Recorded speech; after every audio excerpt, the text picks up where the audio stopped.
Here's the last 12 hours in geopolitics.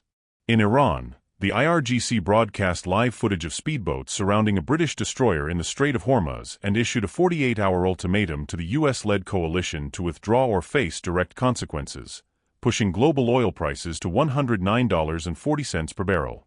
In the United States, President Trump held an emergency call with UK Prime Minister Starmer and French President Macron, warning that if the strait is not fully open within days, we will open it ourselves, as 3 U.S. carrier strike groups are now positioned in the Arabian Sea.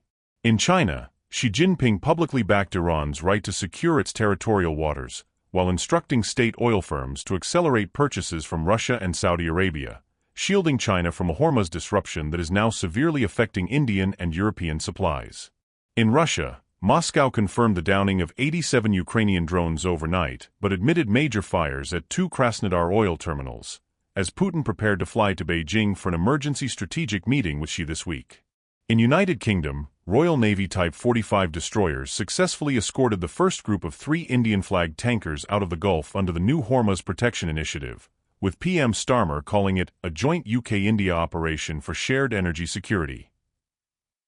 In France, President Macron announced that French Rafale jets have begun 24/7 combat air patrols over the Strait of Hormuz alongside British forces and warned the EU is ready to activate full economic countermeasures against any U.S. tariffs imposed this week.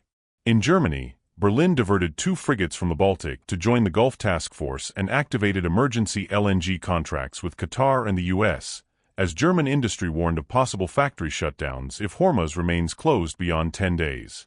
In India, the Cabinet Committee on Security met through the night and approved emergency crude imports worth $2.8 billion from Russia and the US SPR, while